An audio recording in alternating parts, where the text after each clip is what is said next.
Oliver Twist story.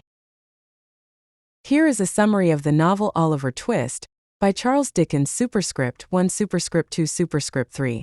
Oliver Twist is born in a workhouse in 1830s England.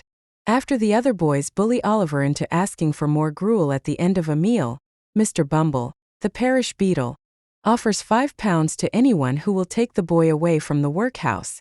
Oliver narrowly escapes being apprenticed to a brutish chimney sweep and is eventually apprenticed to a local undertaker, Mr. Sowerberry. When the undertaker's other apprentice, Noah Claypole, makes disparaging comments about Oliver's mother, Oliver attacks him and incurs the Sowerberry's wrath. Desperate, Oliver runs away at dawn and travels toward London. Outside London, Oliver, starved and exhausted, meets Jack Dawkins, a boy his own age. Jack offers him shelter in the London house of his benefactor, Fagin. It turns out that Fagin is a career criminal who trains orphan boys to pick pockets for him. After a few days of training, Oliver is sent on a pickpocketing mission with 2 other boys. When he sees them swipe a handkerchief from an elderly gentleman, Oliver is horrified and runs off.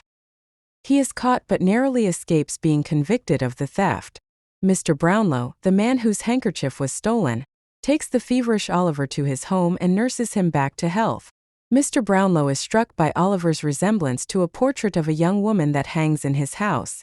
Oliver thrives in Mr. Brownlow's home, but 2 young adults in Fagin's gang, Bill Sikes and his lover Nancy, capture Oliver and return him to Fagin. Fagin sends Oliver to assist Sikes in a burglary. Oliver is shot by a servant of the house and, after Sikes escapes, is taken in by the women who live there, Mrs. Maylie and her beautiful adopted niece Rose. They grow fond of Oliver, and he spends an idyllic summer with them in the countryside. But Fagin and a mysterious man named Monks are set on recapturing Oliver. Meanwhile, it is revealed that Oliver's mother left behind a gold locket when she died. Monks obtains and destroys that locket. When the Maylies come to London, Nancy meets secretly with Rose and informs her of Fagin's designs, but a member of Fagin's gang overhears the conversation. When word of Nancy's disclosure reaches Sikes, he brutally murders Nancy and flees London. Pursued by his guilty conscience and an angry mob, he inadvertently hangs himself while trying to escape. Mr. Brownlow, with whom the Maylies have reunited Oliver, confronts Monks and wrings the truth about Oliver's parentage from him. It is revealed that Monks is Oliver's half-brother. Their father, Mr. Leaford, was unhappily married to a wealthy woman and had an affair with Oliver's mother, Agnes Fleming.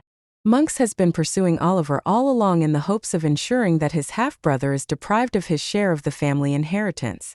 Mr. Brownlow forces Monks to sign over Oliver's share to Oliver. Moreover, it is discovered that Rose is Agnes's younger sister, hence Oliver's aunt. Fagin is hung for his crimes. Finally, Mr. Brownlow adopts Oliver, and they and the Maylies retire to a blissful existence in the countryside. Characters: Oliver Twist, an orphan child whose mother died at his birth. Mr. Bumble, a beadle in the parish workhouse where Oliver was born. Mr. Sowerberry, an undertaker who took Oliver as apprentice. Mr. Brownlow, a kind gentleman who takes Oliver in, his first benefactor. Fagin, fence and boss of a criminal gang of young boys and girls. Bill Sikes, a professional burglar. Nancy, one of Fagin's gang now living with Bill Sikes. Monks, a sickly criminal, an associate of Fagin's, and long-lost half-brother of Oliver. And happy ending smiling face with heart's partying face. Thank you for watching. Please subscribe my channel.